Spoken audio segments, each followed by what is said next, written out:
Most people don't know clams can die from stress, or that keeping them alive during shipping is harder than handling most tech gear.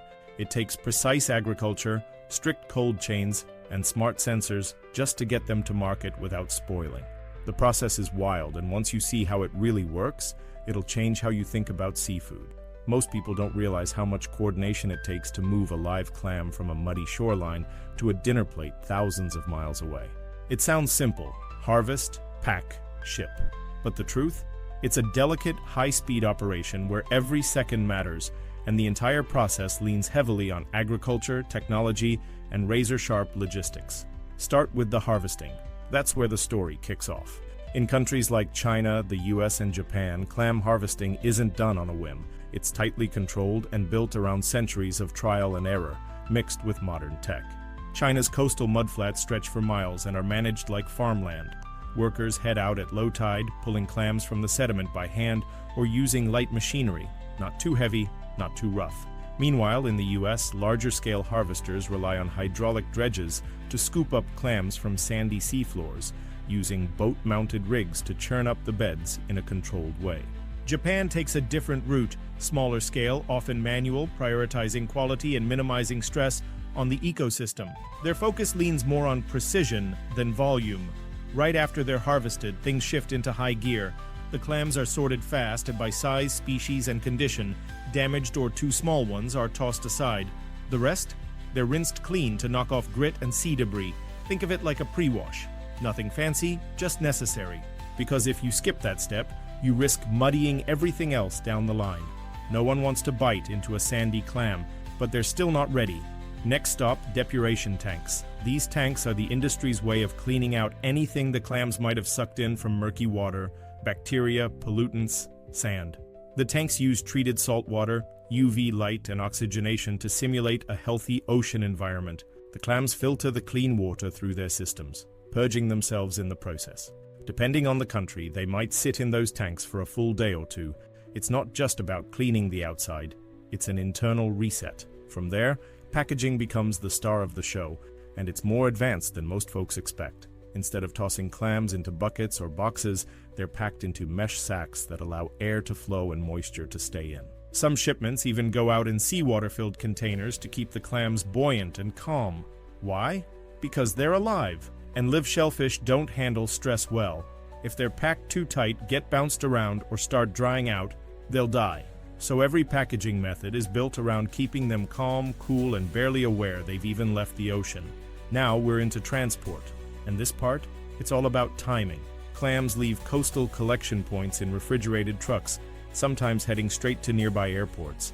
Other times, they're placed into cold storage containers for sea or land shipping. Regardless of the route, the window is tight. Live clams generally have 48 to 72 hours before they start dying off. Miss that window and the shipment loses value fast. That's why the entire logistics chain is built like a relay race, handoff after handoff, with no room for delay. Here's where technology earns its paycheck. Cold chain monitoring systems are everywhere. GPS-tracked trucks, internal box sensors for temperature and humidity, and alert systems that notify handlers if the load gets too warm. Some operations even use real-time dashboards showing exactly where a shipment is and how it's doing.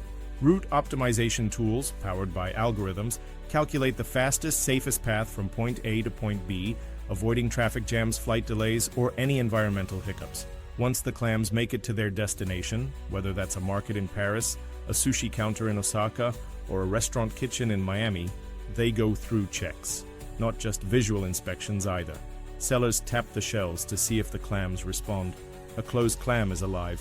One that doesn't react is probably toast. Temperature logs are checked to make sure the cold chain wasn't broken, and in some markets, especially high-end ones, the clams are placed into display tanks with aerated seawater, staying alive until someone buys them. The system runs like clockwork, but it's not invincible. If a power outage hits during transit, if customs holds a shipment for inspection a few hours too long, or if a worker skips a step, the whole batch can go bad. Live seafood is not forgiving, and because of that, the supply chain leans harder and harder on innovations in logistics and packaging tech. What's wild is that this entire process, harvesting, purifying, packing, transporting, and inspecting, repeats every single day around the world for millions of clams. It's a balancing act between natural ecosystems and human systems. Agriculture, tech, and logistics have to sync perfectly to pull it off. But for all its precision, the process has some serious vulnerabilities, ones that cost producers big when things go wrong. And that's exactly where the real challenges start to show up. Here's the thing most people miss.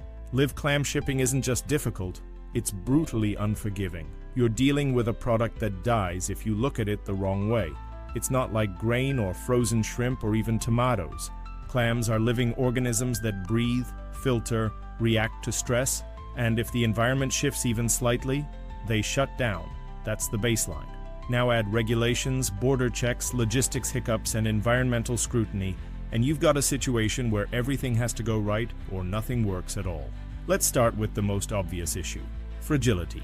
These little guys don't like heat, dryness, or motion, three things that are practically unavoidable when moving any product globally. Let a batch dry out for just a few hours, they're gone.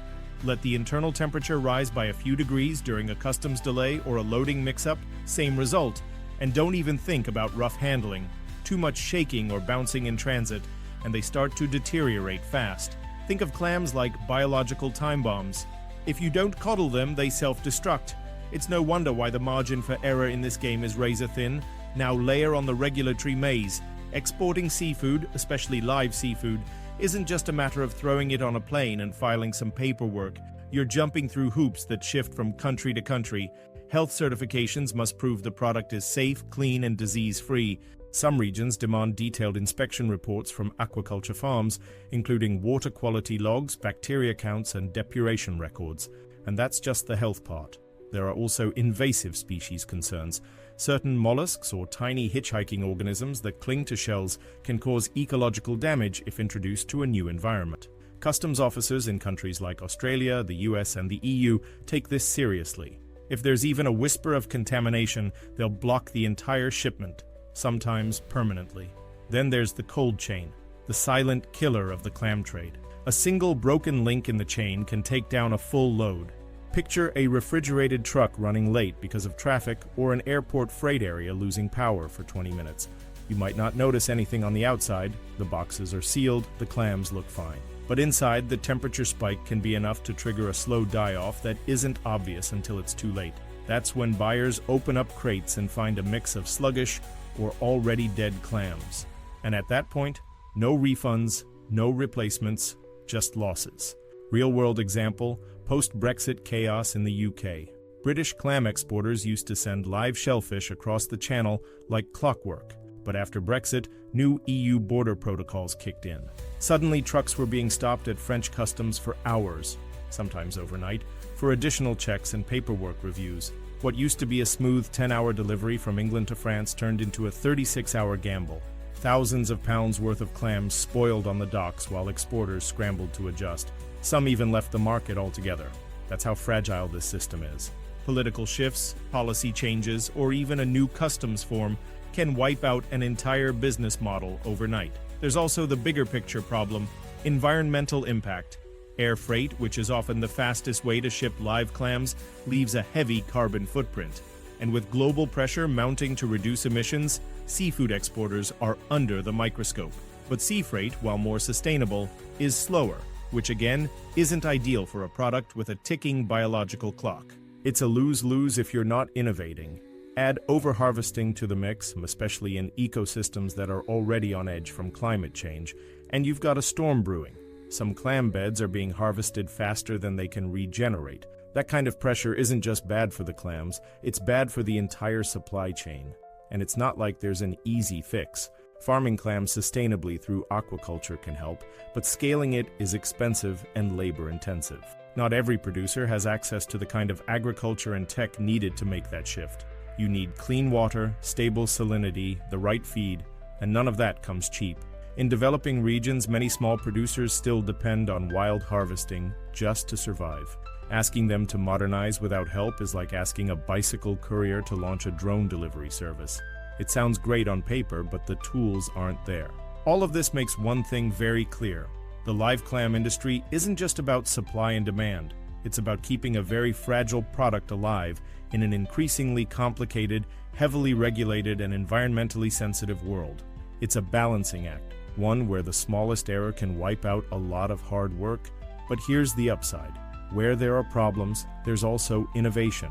And some of the solutions being rolled out now, they're changing everything. In an industry where clams can spoil faster than you can say cold chain failure, innovation isn't optional, it's survival.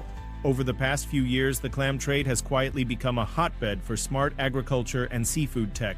Behind the scenes, engineers, marine biologists, and logistics experts have been cooking up tools and systems that not only solve problems but start reshaping the game entirely. Let's start with the kind of thing that makes most old-school seafood folks do a double take: smart packaging. No, not just a fancy label. We're talking about containers embedded with sensors that track humidity, temperature, and oxygen levels in real time. Picture a mesh sack of clams nestled inside a box that's basically a live diagnostics unit. If the temperature inside that box starts creeping up toward the danger zone, an alert goes straight to the shipper's dashboard. That kind of real-time visibility gives suppliers a fighting chance to act before a shipment turns into a loss. Some companies are even using O2-injected packaging. That's oxygen-infused environments tailored for live clams.